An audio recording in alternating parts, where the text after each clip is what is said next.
जो बोलेरो का टाइम आ गया बोलेरो हरियाणा में और राजस्थान में जाओगे ना तो बोलेरो इज लव।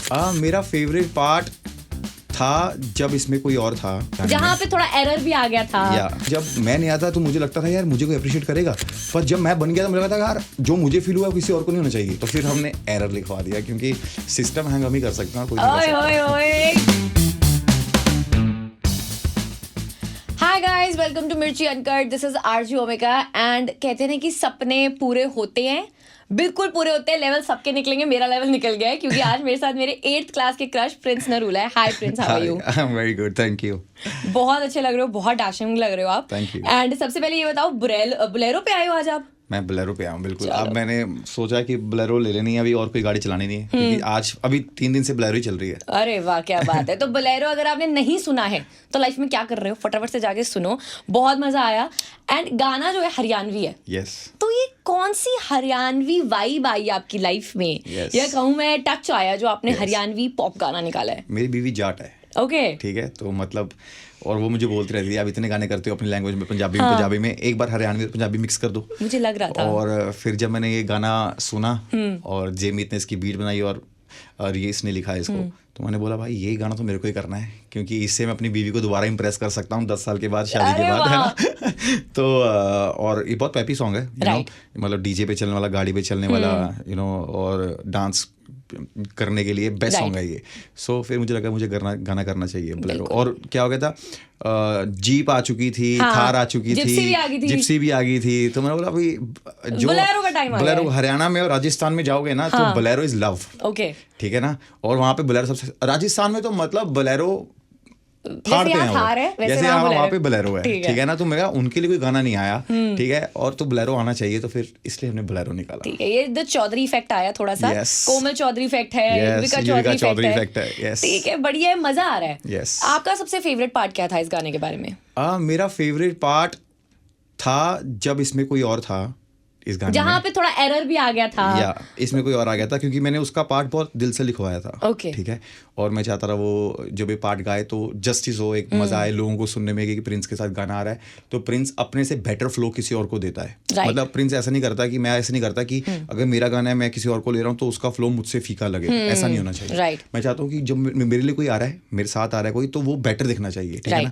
तो वो मेरे लिए बेस्ट पार्ट था। फिर जब मुझे गाना पड़ा उसको, और फिर मेरे को लगा ओ वाओ, मैंने हरियाणवी भी गा ली, ठीक है, और मेरी बीवी अब और इम्प्रेस हो सकती है। तो मैंने बोला ओके, ये मेरा बेस्ट पार्ट है। क्या बात है। वैसे देखिए, आपके घर में एक जाट है, और आपकी वैसे एक जाट को भी आपने एरर पे लगा दिया है जी। तो कोई अपने घर वाले जाट से आपने कुछ टिप्स वगैरह लिए, कैसे पंगे लेने हैं, कैसे ठीक करना है? नहीं, मैंने उससे पूछा था यार ऐसा हो गया, क्या हो गया था कि मैं एक्चुअली जब हमारी कंट्रोवर्सी हुई थी, मैं उसको हटाने वाला था, पर वीडियो 3 दिन का शूट था हमारा, 2.5 दिन का, और उस पार्ट में और कुछ हमने शूट ही नहीं किया था क्योंकि हमें नहीं पता था हमारी कंट्रोवर्सी होगी, हमें नहीं पता था। और अब रीशूट करना इस गाने को इट्स वेरी डिफिकल्ट क्योंकि 50-60 लाख रुपए मेरे वैसे लगे थे, और दोबारा शूट करना, 400 बंदों के क्रू को दोबारा बुलाना, सेम कॉस्ट्यूम इकट्ठे करना, सब कुछ करना, इट्स वेरी टफ। और लोकेशन की दोबारा परमिशन लेना, इट्स वेरी डिफिकल्ट क्योंकि पहले ही बहुत मुश्किल से वो हुई थी वहाँ पर, तो वो हो नहीं पा रहा था। तो हमने बोला क्या करे, तो मैंने बोला कि यार ब्लर करते हैं। हमने ब्लर किया कि ठीक है ब्लर कर देंगे, कोई बात भी नहीं है, ठीक है, किसी को बुरा भी लगना नहीं चाहिए क्योंकि उन्हें खुद बोलता हमें गाना करना नहीं है। तो ब्लर किया तो वो बहुत अजीब लग रहा था, हम लोग क्या करें यार इसके ऊपर, तो फिर हमने एरर लिखवा दिया क्योंकि सिस्टम हैंग हम ही कर सकते हैं और कोई नहीं कर सकता। ओए क्या मतलब वाइब चक दी यार यहाँ पे, बट बहुत क्रेजी। एंड आपने कहा कि आपके पास 5 गाड़ियां हैं, ठीक है, एक वीडियो में मैंने आपको बोलते हुए सुना है। आपकी फेवरेट कार कौन सी है? मेरी फेवरेट कार है BMW 640 बिकॉज दैट्स वो मेरी पहली कार है। रियली? यस, पहली कार बंदे ने BMW ली है। यस, मैनिफेस्टेशन हो तो ऐसे। यस, और वो मेरी इसलिए मुझे फेवरेट है, वो मैं कभी बेचूंगा भी नहीं। ओके। और वो मैंने मॉडिफाई, मतलब वो विंटेज तक बनाना है उसको, ऐसा मैंने रखा हुआ है कि वो गाड़ी मैं चलाऊंगा कि जब मेरी बेबी बड़ी हो जाएगी, है ना, वो कहे यार I have a vintage car, dad ने मेरी जो फर्स्ट कार ली थी वो BMW ली थी। यस, ठीक है, नाइस। एंड आपकी ड्रीम कार कौन सी है? ड्रीम कार मेरी है मैक्लेरन। ओके। यस, बहुत जल्दी ले लूंगा मैं, ऐसे भी नहीं है कि हम ले नहीं सकते। अभी अगर मेरा बच्चा ना होता, शादी ना होती तो मैं अभी भी ले लेता, ठीक है ना। बट अब जब तुम डैड बन जाते हो, तुम्हें गाड़ियों से ज्यादा अपने बच्चे की उसकी वो हो जाता है कि यार इसके लिए भी सेव करता हूँ, इसके एजुकेशन के लिए सेव करता हूँ, इसके बेस्ट एजुकेशन दूंगा, ठीक है ना। तो तुम डैड बन के थोड़े डिफरेंट हो जाते हो, वो जो बचपना होता है वो निकल जाता है, ठीक है ना। तो इसलिए मैं रुक गया हूँ अभी। लेकिन डैड बन के, गर्ल डैड बन के कैसी फीलिंग आ रही है? It's a best feeling.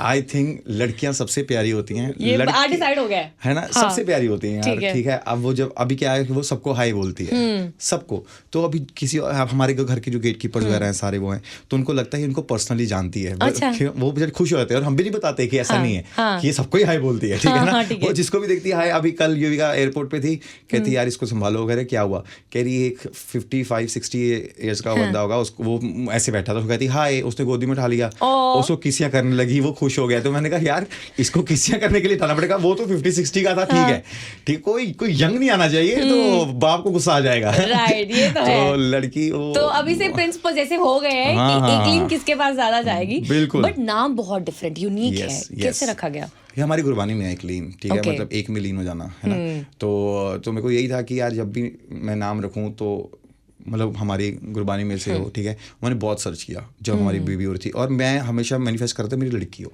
तो मैंने कभी लड़के का नाम ढूंढे ही नहीं। तो मैं लड़के का तो मैं कुछ भी रख दूंगा, कुत्ता, कमीना, ऐसा कुछ भी रख दूंगा।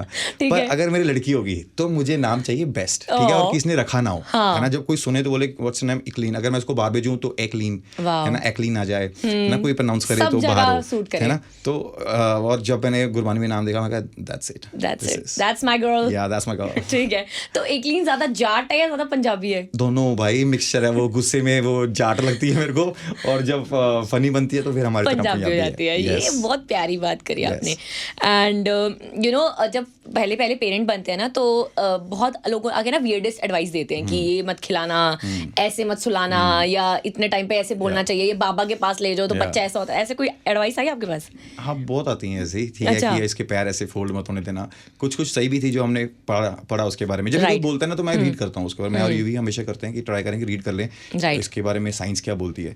जो बात लॉजिकल थी, है ना, हमने उस पर सही किया, उसको माना भी, और जो नहीं थी फिर हमने उसको यहाँ से सुन के यहाँ से निकाल दिया। हाँ, ये बेस्ट रहता है। सुनो सबकी, करो अपनी, ठीक है। एंड हनी पाजी के साथ ना आपका कनेक्शन बहुत ज्यादा क्रेजी है, बहुत ही ज्यादा अच्छा है। सबसे बड़ी बात जो ये है, एंड उनका जो गाना था कूले कूले, आई डोंट नो ज्यादा लोगों को पता है नहीं पता, बट आपकी टीम ने वो गाना लिखवाया था। तो जब ये गाना आया बोलेरो, तो हनी पाजी का कॉल आया? हनी पाजी का ना मेरे को हमेशा जब भी गाना आता है वो मुझे मैसेज कर ही देते हैं। पर अभी क्या है, अभी उनकी खुद की एल्बम चल रही है, सो इस बार तो नहीं आया। बट हमेशा जब भी मैं कोई गाना करता हूँ तो मैं उनको भेजता हूँ, तो मुझे हमेशा मैसेज करते हैं बहुत सही है, ठीक है ना। और तोड़ के टाइम तो उन्होंने मुझे पर्सनली मैसेज किया था कि यार क्या कंपोजिशन है, क्या गाना है, क्या गाया है, क्या वोकल है। और एक और गाना था शूट ड्रिल, जब मेरा गाना आया था तो वो हनी पाजी को चाहिए था। मैं कहा पाजी मैं शूट कर चुका हूँ, नहीं तो वो गाना मैं उनको दे देता, ठीक है। तो बाकी यार ही इज अ लेजेंड, उनका मैसेज आए ना आए, पर पता है वो हमारे देखते रहते हैं, तो that's more than enough। अभी 6 घंटे पहले उनका गाना आया, सवाल पूछ दी बोहेमिया के साथ। हाँ, पता है मेरे को। आपने सुना? यस, मैंने वो पहले जब वो लीक हुआ था तभी सुन लिया था। उससे पहले भी हमने सुना हुआ है। ये मुझे नहीं पता था। मतलब छोटा सा चंक आया था, पर हमने उससे पहले भी सुना हुआ था वो गाना हनी पाजी से। तो आपका फेवरेट हनी सिंह सॉन्ग कौन सा है? कुड़िए नी तेरे ब्राउन रंग ने मुंडे पटते नी सारे मेरे टाउन दे। वाओ। तो प्रिंस, आपने ना हर एक चीज में जिसमें भी आप एंटर करो ना, you have like aged it, चाहे वो टीवी है, रियलिटी शो है, सॉन्ग्स है, म्यूजिक है, एक्टिंग है। आपका पर्सनल फेवरेट क्या है? मेरा फेवरेट रियलिटी शो रोडीज करना हमेशा, जो मैं छोड़ता नहीं हूँ, वरना अगर वो नहीं होता मैं वो भी छोड़ चुका था, क्योंकि टीवी मैंने छोड़ दिया था काफ़ी देर पहले, 3-4 साल पहले, क्योंकि मुझे उस लाइन से इस लाइन में शिफ्ट करना था सिंगिंग में, क्योंकि ये मेरा पैशन था एक्चुअली सिंगिंग, ठीक है। पर जब भी मैं गाने निकालता लोगों को लगता है मैं एज अ मॉडल आता हूँ, ठीक है। तो मुझे वो इमेज चेंज करने के लिए 3 से 4 साल लगे, जब मुझे एक्टिंग छोड़नी पड़ी, क्योंकि एक चीज़ को लोगों को तब पहुंचाने के लिए कि आई एम अ सिंगर, तो मुझे दूसरी चीज़ को बंद करना पड़ता है, ठीक है ना। और उसके बाद ऐसा हो गया था कि मैं डेली सोप वगैरह कर नहीं पा रहा, क्योंकि अब हो गया मेरे मॉम डैड की एज, ठीक है। 60+ जब हो जाता है तो हमेशा एक लड़के को थॉट्स रहते हैं अलग अलग, जो बोलते नहीं है, ठीक है ना, कि अब वो सही रहे, है ना। तो मैं नहीं चाहता था कि मैं ऐसा शो करूं जो मैं 30 के 30 दिन बिजी हूँ, तो मैं अपने लिए अपना काम करूंगा। मैं अगर सिंगर हूँ, मैं अपनी मर्जी से स्टूडियो बुक करूंगा, काम करूंगा, शोज लगाऊंगा, नहीं करना शो तो नहीं करूंगा, मुझे ऐसा काम you are your own boss kind of thing. तो उसके लिए मुझे वो छोड़ना पड़ा। पर मेरा अगर बेस्ट माना जाए, मेरे को गाना, ठीक है, स्टूडियो सेशंस ये अपने दोस्तों के साथ, ये और रोडीज, आई थिंक वो बेस्ट, रोडीज बेस्ट है। लेकिन इस बार रोडीज का जो डबल क्रॉस का सीजन था ना, आई वुड से बहुत ज्यादा क्रेजी था, लाइक एक्सट्रीमली। जितना वायरल वो गया है उतना कोई सीजन नहीं गया। लेकिन इस सीजन जो आपने एज अ गैंग लीडर सीखा है, तो क्या था? कि हर किसी पे ट्रस्ट नहीं करना चाहिए, तभी एरर आ जाते हैं लाइफ में, तो हर किसी पे ट्रस्ट ना करे, ठीक है। एंड ये इस सीजन की जो सबसे ज्यादा कंप्लेंट आई है वो ये आई है कि लड़कियों को ज्यादा मौका नहीं मिला है, तो do you agree on that thing? Yes, मैं हमेशा करता हूँ, हर सीजन में करता हूँ कि लड़कियों को मौका देना चाहिए। पर जब वो हमेशा हर कोई कैमरे के आगे बोलता है कि वी सपोर्ट गर्ल्स और कैमरे के पीछे नहीं होते, तो फिर उसको हम कैमरे के सामने ला नहीं सकते, क्योंकि वो बोलेंगे झूठ बोल रहा है ना। दुनिया ब्लाइंड फेथ करती है ना जब किसी पे, तो वो पागल हो जाती है ना। तो मतलब मुझे लगता है कि परसेप्शन सबके सुनने चाहिए, उसके बाद तुम विश्वास करो कि क्या चल रहा है क्या नहीं चल रहा। पर बहुत सारे लोग हैं यार इस दुनिया में जो बोलते हैं कि यार हम चाहते हैं लड़कियां आगे आए, पर वो चाहते नहीं है। अंदर आते नहीं चाहते। ठीक है। एंड आपका सबसे ज्यादा वायरल मोमेंट कौन था रोडीज डबल क्रॉस में से, क्योंकि बहुत सारे वायरल हुए थे इंस्टाग्राम पे? एक था मेरा नेहा के साथ। हाँ। 1 साल पहले उसने, मेरा एक कंटेस्टेंट था जो फिनाले से पहले रोडियम्स लगा के छीन लिया था, कशिश। ठीक है, तब मेरे पास रोडियम्स नहीं थे क्योंकि एक पहले मैं टास्क हार गया था। और नेक्स्ट सीजन में मेरे पास इतने पैसे थे कि मैंने उसका छीन लिया था। तो वो इतना हुआ था क्योंकि मैं और नेहा इतना लड़ते हैं पर शी इज माय सिस्टर। ठीक है, हम हमेशा वो फाइट अंदर तक रखते हैं, बाहर नहीं लेके आते। बाहर मतलब मैं इतनी मस्ती करता हूँ नेहा के साथ, वो मेरे के साथ इतनी मस्ती करती है, मतलब लोगों को पता भी नहीं। अच्छा, नेहा भी गर्ल मदर है, तो उन्होंने आपको कोई एडवाइस दिया? वो बहुत सही एडवाइस देते हैं। और रणविजय खुद भी हैं, वो बहुत एडवाइस देते हैं, वो बहुत सही एडवाइस देते हैं। ठीक है ना, नेहा ने मुझे बहुत एडवाइस दी है, मतलब ये कर, ये यहाँ से लेके आ, ये डॉक्टर के पास जा। वो मुझे मैसेज कर देती है पोलियो ड्रॉप्स का टाइम आ गया। ठीक है ना, उसकी क्योंकि वो मासी है कि बुआ है, क्या है वो आप दोनों लगा लो, उसका रिश्ता मेरे साथ जा रहा है। तुम क्या बनी वो? बुआ है। ठीक है। सो एक थोड़ा सा रोडीज का दिस और दैट करूंगी, गुल्लू या फिर हरताज, कौन आपके लिए डार्क हॉर्स है? गुल्लू कौन है? हरताज सही है। हरताज, ठीक है, चलो डन। फिर लॉयल्टी के साथ जीतना या फिर जीतना विद स्ट्रैटेजी? लॉयल्टी के साथ जीतना। राइट। एंड एक बार बिग बॉस पे आते हैं, बिकॉज आप तो बिग बॉस विनर रह चुके हो, एंड आप, I know you were supporting Basir, but Basir ने कुछ गलती करी एंड वो आउट हो गया। आपके अकॉर्डिंग वो क्या बेटर कर सकता था? अगर वो हिंदी ज़्यादा बोलता। क्या हो गया था, वो एक्चुअली में रियल में ही ऐसा है, मैं लोगों को बताना चाहता हूँ, उसकी गलती नहीं थी, वो रियल में ही ऐसा है, वो रूडीज में भी ऐसा था, और वो दिल का बहुत अच्छा इंसान है। और मैंने उसको बहुत कुछ समझाया था, पर ये समझाना भूल गया था कि हिंदी में बात करिए। ठीक है, क्योंकि जब तुम हिंदी में बात करते हो तो हर लोग तुमसे रिलेट करते हैं कि हमारे जैसा ही है, और जब तुम इंग्लिश में करते हो, आधे लोगों को इंग्लिश आती नहीं है, वो समझ नहीं पाते कि ये बोलना क्या चाहता है, तो उनको लगता है कि यार ये ओवर कॉन्फिडेंट है, यार ये स्टाइल मार रहा है, इसमें ज़्यादा क्लास है, या ये हमारी तरह नहीं है। वो सिर्फ एक गलती थी उसकी जो उसने करी। इसके अलावा मेरे को लगता है उसने बहुत अच्छी गेम खेली। आपके अलावा अभी आपको बसीर के अलावा क्या लगता है कि कौन अच्छा इस बार बिग बॉस खेल रहा है? मुझे लगता है फरहाना। राइट। फरहाना जैसी भी गेम खेल रही है, पर वो बहुत तोड़ खेल रही है, वो डरती नहीं किससे। जब उसको लगता है सही है लगता है गलत है, उसको पंगा ले लेती है, और वही चाहिए होता है शो में यार। उस शो में वही चाहिए कि तुम 24 घंटे क्या करके दिखा सकते हो। इट डजंट मैटर, तुम एक इंसान 24 घंटे सही नहीं होता, ठीक है ना, उसके सही गलत होते हैं, और वो इमोशंस है हमारे, हम हमेशा 24 घंटे सही नहीं होंगे। ठीक है, बाहर की दुनिया में भी। तो वो फरहाना जो कर रही है वो बहुत सही है। राइट। लेकिन रियलिटी शोज में अब कितनी रियलिटी रहेगी है आपका, तो मुझे पता नहीं है, क्योंकि अब जो मैं देखता हूँ तो मुझे लगता है कि यार वो टाइम कहाँ गया जहाँ पे सबको सही दिखाया जाता था, है ना। अब वो टाइम आ गया जहाँ पर शो को ज़्यादा अहमियत दी जाती है कंटेस्टेंट से। पहले कंटेस्टेंट को दी जाती थी, अब क्या हो गया कि अब वो देखते हैं कि किसके कितने नंबर्स हैं, उसको उतना शो में रखते हैं, उसके हिसाब से कास्टिंग भी की जाती है। पहले कास्टिंग ऐसी नहीं की जाती थी, पहले कास्टिंग होती थी कि टैलेंट कितना तुम में, तुम शो में क्या कर सकते हो। अब तुम्हें पता है कि इसके 50 मिलियन है, 15 मिलियन है, इसको ले आते हैं, इसकी ऑडियंस तो आई जाएगी देखने के लिए, जब वो कुछ करे या ना करे, है ना। तो उसको निकालने से भी वो डरते हैं कि यार ये चल जाएगा तो हमारा टीआरपी ना कम हो जाए। ऐसा नहीं है यार, बिग बॉस की अपनी टीआरपी है, अपनी एक वैल्यू है। उनको ये सोचना चाहिए कि बिग बॉस ज़्यादा बड़ा है, कंटेस्टेंट नहीं। अब उन्होंने क्या कर दिया, कंटेस्टेंट को ज़्यादा बड़ा बना दिया, बिग बॉस को छोटा कर दिया। बिल्कुल।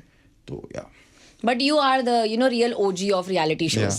एंड अभी ना रिसेंटली कंट्रोवर्सी हुई थी करण औजला की, आई डोंट नो आपने वीडियो देखी या नहीं देखी है, किसी फैन ने उन पे टी-शर्ट फेंक दी थी, एंड उससे पहले एक चप्पल फेंक दी थी। तो as an artist how do you feel जब ऐसा सा रिस्पॉन्स आता है ऑडियंस? यार हमें पता नहीं होता वो किस इंटेंशन से फेंक रहा है, ठीक है ना। करण ने बहुत ही स्मार्टली उसका पसीना साफ करके उसको वापस दे दिया, ठीक है। करण बहुत स्मार्ट है, करण बहुत अच्छा है, बहुत अच्छा इंसान है करण, ठीक है। तो बट शूज़ वगैरह फेंकना बहुत ही गलत है यार, ठीक है। तुम आर्टिस्ट का शो देखने आए हो, वो शो लगा रहा है, क्योंकि आर्टिस्ट के लिए स्टेज ही सब कुछ होती है, ठीक है ना। और स्टेज पे डिसरिस्पेक्ट वो गा रहा है, तुम बीच में करोगे, क्योंकि आर्टिस्ट का भी एक मूड है भाई, वो भी कोई घर में ऐसे नहीं, वो भी मार सकता है, ठीक है। फिर वो मारेगा, फिर वो सवाल खड़े हो जाते हैं कि करण ने जूता फेंक दिया, वो सवाल क्यों नहीं खड़ा हो रहा कि उसने फेंका, ठीक है। और जब करण फेंक देगा तो बवाल ज़्यादा बढ़ जाएगा कि आर्टिस्ट ने ऐसा क्यों किया। क्यों भाई, वो भी इंसान है और वो भी इंसान है, उसके इमोशंस है।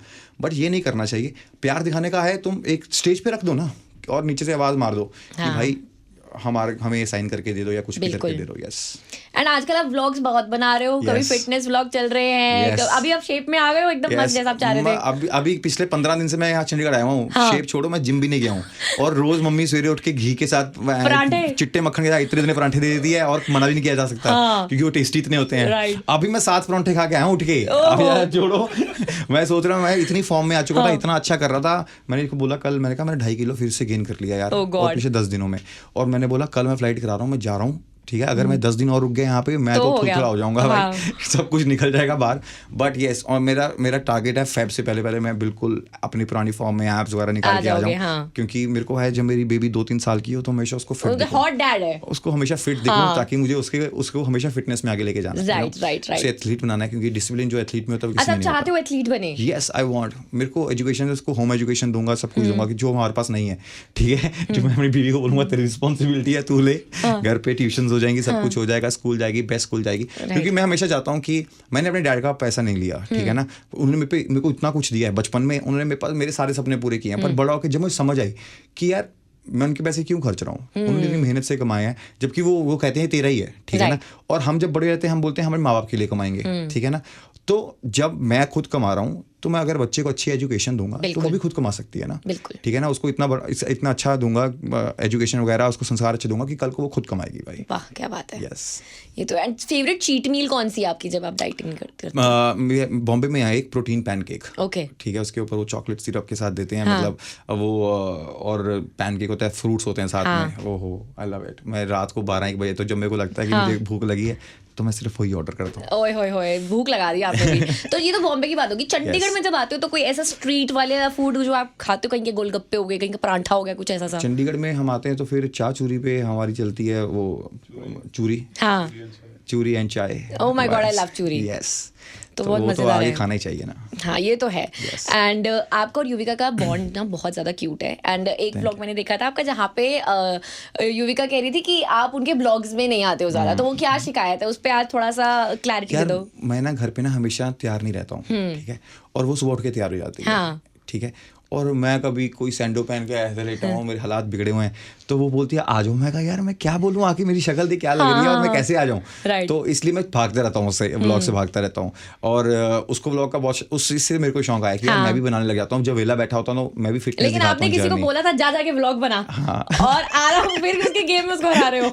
यस, अब मेरे को लगता है कि यार सब कुछ कर लेना चाहिए ना। एक ही चीज कमी रह गई थी, मैं देखता हूँ ये इसमें ऐसा क्या है जो नहीं कर सकते, है ना, कि मतलब मुझे लगता है कि सबसे डिफिकल्ट काम भी है ब्लॉग बनाना, क्योंकि तुम 24 घंटे अपनी लाइफ नहीं दिखा सकते। तो मैं क्या कर रहा हूँ क्या नहीं कर रहा हूँ, तो मैं दिन में 10-15 मिनट निकालता हूँ कि इसी चंक में ब्लॉग बना लियो, मैं पूरा दिन तो नहीं दिखा सकता, तो इसमें लड़का रखा हुआ बना लेता है। बट अगर आप देखा जाओ टैलेंट, देयर इज इसमें कोई टैलेंट चाहिए, जीरो टैलेंट चाहिए आपको ब्लॉग बनाने के लिए, तो ये इसलिए कोई टैलेंटेड लोगों का काम नहीं है, जीरो टैलेंट वाला है, ठीक है, या तुम अपनी लाइफ दिखा रहे हो, तुम अपनी बातें कर रहे हो, दैट्स इट, इसमें कोई टैलेंट नहीं है, इसमें तुम्हारी रियल लाइफ दिख रही है। बट इन रियलिटी शो तुम 24 घंटे क्या कंटेंट दोगे, that's your talent. In daily soap तुम कैसा एक्ट करोगे वो तुम्हारा टैलेंट है, ठीक। सिंगर में तुम कैसा गाओगे वो तुम्हारा टैलेंट, डांसर में तुम कैसे डांस करोगे वो टैलेंट है। मतलब तुम व्लॉग को अगर टैलेंट बोलोगे तो व्लॉग टैलेंट नहीं है भाई। व्लॉग इज जस्ट कि तुम डेली में जो बोल रहे हो तुम सिंपल बात कर रहे हो। इसलिए बहुत सारे कम लोग हैं जो इन्फ्लुएंसर्स भी हैं, जो उनको अगर कैमरे के आगे छोड़ो वो बोल पाते हैं अच्छे से, जो अच्छे क्रिएटर्स हैं। मेरे को हर्ष पेनपा बहुत अच्छा लगता है, मुझे फुकरा इंसान अच्छा लगता है, मुझे ट्रिगर इंसान अच्छा लगता है। इनके साथ कोई कोलैब करोगे? क्योंकि हाँ वो मेरे दोस्त हैं यार। कोलैब बहुत छोटी चीज़ है यार, मतलब दोस्ती में कोलैब नहीं आनी चाहिए, मतलब नॉर्मल कुछ भी हो जाए। पर इनको मैं देखता हूँ ये 100 काम और भी करते हैं। अभिषेक को जो मैंने बिग बॉस में देखा था तो मुझे लगा कि वो सबसे स्मार्ट लड़का है, उसने गेम एक्चुअली में अच्छी खेली थी, ठीक है। अगर एक्चुअली में आप देखा जाओ 10 हफ्ते की गेम या 5-6 हफ्ते खेलना बहुत मुश्किल होता है। अभी मतलब मैं नो हेट टू एल्विश, मैं जो मेरी कंट्रोवर्सी चल रही है वो चल रही है, उसको नहीं है। पर एल्विश जब आया था एक हफ्ता जब सलमान खान ने उसको गालियाँ दी थी, गुस्सा करा था, तो वो रो पड़ा था, ठीक है, वो शांत हो गया। 3rd हफ्ते सलमान खान था नहीं, फराह खान आई थी। 4th हफ्ते उसका फिनाले था, सलमान खान को मतलब उन्हें फेस ही नहीं किया। अगर तुम 13 हफ्ते सलमान को फेस करोगे और फिर अपनी गेम दिखाओगे ठीक है, कैसी होगी, तो तुम्हारी बात है। Right. और फुकरा ने वो पूरा जस्टिस किया था, Right. ठीक है ना। तो मैंने, जबकि मैं दोनों को सपोर्ट किया था, मैंने इसको भी बहुत सपोर्ट किया था। अब मैं चलो बोल देता हूँ, इसकी टीम ने मेरे को हमेशा बोलते थे कि भाई सपोर्ट एलविश, हमने बहुत एलविश सपोर्ट किया है, बहुत, ठीक है, मेरा भाईचारा था एलविश के साथ, हमने सपोर्ट किया है। उसके बाद जब वो सीएम आए थे तब उसने मुझे बुलाया था, हम चंडीगढ़ से स्पेशल, मेरी एक आंख में प्रॉब्लम थी और मैं अपने सारे दोस्तों को लेकर स्पेशल वहाँ गया था, और कोई वहाँ पे ज्यादा कोई लोग नहीं आए थे, उसने कहा था भाई आना, अच्छा लगेगा लोगों को, तो मैं उसके लिए वहाँ गया था, ठीक है। रोडीज में बहुत हेल्प करी, बट ठीक है, नहीं बनती यार, कई बार नहीं होता। कोई इंसान अच्छे होते हैं, उसने भी एक व्लॉग में आके बोला कि मैंने लोग बहुत देखे हैं पर एक इंसान है जो दिल का बुरा है, वो प्रिंस है। दिल का बुरा कोई नहीं होगा। मतलब आप मानोगे नहीं, गुड नजर जब इधर आए थे, सो आई आस्क्ड हिम कि हर किसी के बारे में एक वर्ड बोलो, तो जब मैंने आपका नाम लिया, ही सेड कि प्रिंस पाजी को रात के 2 बजे फोन कर लो, he is always ready to help. मतलब मेरे को, मैं कभी आर्टिस्ट देख के नहीं होता कि क्या आर्टिस्ट छोटा या बड़ा, मुझे उसको सपोर्ट करना है। मुझे लगता है कि मैं, जब से भगवान ने मुझे दिया, मुझे लगता है कि मेरे को जो अभी नए बन रहे हैं उनको अप्रिशिएट करने में ज्यादा मजा आता है, क्योंकि उन्हीं को जरूरत है अप्रिसिएशन की।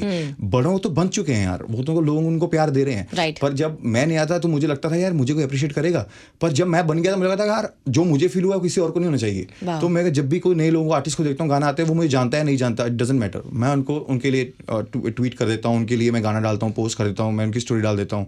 और मैंने बहुत सारे नए लोगों को साइन किया है अपने लेवल पे। मेरा एक जो और लेवल है लॉन्चिंग यंगस्टर्स, उन पे मैं उनके गाने निकाल रहा हूँ खुद इन्वेस्ट करके। तो मुझे लगता है कि सब बढ़ने चाहिए, और मैं ट्राई करता हूँ। परमेश के साथ मेरा इतना बॉन्ड है, परमेश को मैंने इतने सारे लोग दिए, भाई इसका कोलैब कर, भाई इसके साथ कोलैब कर, इसका कोलैब कर, वो कोलैब नहीं करता था, ठीक है ना। मैंने बोला, और उनके कोलैब वाले गाने चले भी, चेक कर देखो, ठीक है ना। शूट रील, सॉरी वो जीडी के साथ आया था गाना, वो देखो, 100 मिलियन क्रॉस है सारे गाने। तो मतलब कहीं ना कहीं हर किसी की एक लाइफ में आपका एक हिस्सा है, हर गाने में एक हिस्सा है। मेरा हिस्सा नहीं, मेरे को लगता है भगवान ना तुमसे करा देता है। और मुझे लगता है कि परमेश के स्टार्स उनके साथ ऐसे मिल गए कि वो गाने हिट हुए, ठीक है ना। कुछ लोगों के स्टार्स मिलते हैं, ठीक है ना, तो उनके स्टार्स के, और परमेश इतना सही बंदा है ना। मतलब मैं कल उसका शूट कर रहा था, मतलब हमारे में कोई वैसा नहीं है, हम बहुत देसी हैं।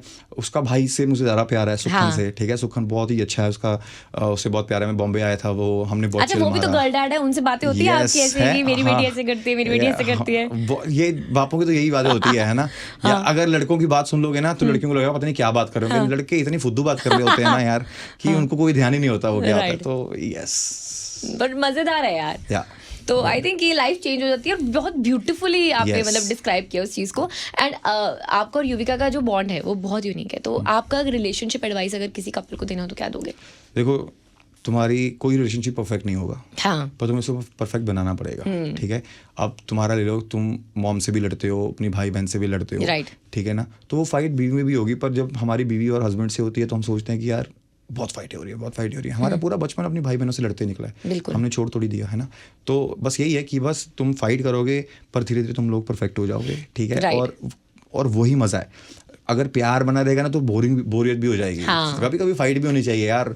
और मैं जब यूवी मुझसे लड़ती है 90% वही लड़ती है, पर मुझे लगता है सुंदर लड़कियां नाराज होनी चाहिए, अच्छी लगती हैं, लड़ लो यार। जब सुंदर लड़कियां गर्लफ्रेंड होती हैं तब भी तो उनके भाव झेलते हैं ना। तो जब बीवी बन गई तब भी झेल लो। कितने ग्रीन फ्लैग हो आप। मेरे को लगता है मैं जिन लड़कों से बातें कर रही हूँ मुझे मिलवाना पड़ेगा आपसे। बहुत ग्रीन हो आप, ठीक है। सो जैसे बीच में आपकी और युविका की भी कंट्रोवर्सी आई थी, तो उस पे फिर आपने कैसे बैकलैश फेस किया था? बिकॉज बीच में बहुत ही कुछ मिक्स हो गया था। अरे वो लोगों ने ना बहुत मिक्सर कर दिया था उस टाइम। क्या हो गया था, हम दोनों अलग रह रहे थे। मैं युविका के और अपनी बेबी के नया घर बना रहा था। तो मैंने उसको कहा था कि बेबी तो अपने घर पे जाके रहे, यहाँ पे कंस्ट्रक्शन चल रही है, तो मैं नहीं चाहता तो मिट्टी सब तेरे में आए। और मैं वो घर पूरा उस टाइम पे काम भी कर रहा था, मैं बना भी रहा था। तो युविका भी सही लगा कि यार मैं बहुत डिस्टर्ब भी हो रही हूँ आवाज़ से, मेरे को नींद नहीं आती, सब कुछ होती है। तो अपनी माँ, और लॉन्ग डिस्टेंस में क्या हो रहा था कि छोटी छोटी बात बड़ी बन रही थी, है ना। हम लड़ते थे, बड़ी होती थी, और मेरे पास कोई तरीका नहीं था मैं कैसे एक्सप्लेन करूँ। तो हमने सिर्फ बातें बताई थी कि यार ऐसा हमने नहीं कहा था कि हम अलग हो रहे हैं, हम ये हो रहे हैं, वो हो रहे हैं। तो लोगों ने उसमें बता दिया कि इनका डिवोर्स होने वाला है, इनका वो होने वाला है, इनका ये होने वाला है। 5 दिन के बाद हमारे बेबी को चक के हम घर आ गए, वापस घर बन चुका था। उसके बाद ये कह रही बताना है, मैंने बोला अभी नहीं बताना है यार, उनको जो बोलना है बोलने दे। हम जिस दिन हमारी बेबी हम नॉर्मल बाहर निकलेगी तो ठीक हो जाएगी, हम बाहर डालेंगे, पिक्चर आएगी, लोगों को खुद ही पता लग जाएगा। तो मैं कभी भी लोगों को एक्सप्लेन करने के लिए अपनी चीज़ें वापस नहीं करता, ठीक है ना। तो मुझे लगता है कि सोचो जो सोचना है, ठीक है ना। क्योंकि लोग ऐसे हैं इस टाइम पे, अगर भगवान भी नीचे उतर के आ जाएंगे तो उनको भी बोल देंगे चल यार तू थोड़ी भगवान है, ठीक है ना। तो मतलब उनकी बात को इतना ध्यान क्या देना। राइट, ये कट करके दोबारा स्टार्ट हो रहा है, चलते रहे कंटिन्यूशन में, ठीक है, डन। सो एक फन दिस और दैट करूंगी आपके साथ, आपने मुझे बताना है परमेश या गुरनजर। अरे ऐसे थोड़ी यार, दोनों अच्छे हैं। एक बताना है।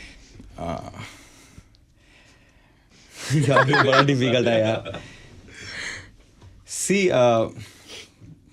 नहीं ये नहीं है यार। नहीं? चलो ठीक है, ठीक है, हनी पाजी या रणविजय? यार ये क्या बात कर रही हो, चलो ठीक है रणविजय। ठीक है, डन। युविका द वाइफ या Yuvika the mamma? Yuvika the mamma. ठीक है, बिलेरो या तोड़? तोड़। ठीक है, बेटर गैंग लीडर रिया या नेहा? नेहा। ठीक है, गुंजन या Nishi? Gunjan any time. Okay, अमृतसरी कुलचे या सरसों दा साग? अमृतसरी कुलचे। ठीक है, with that it's a rap.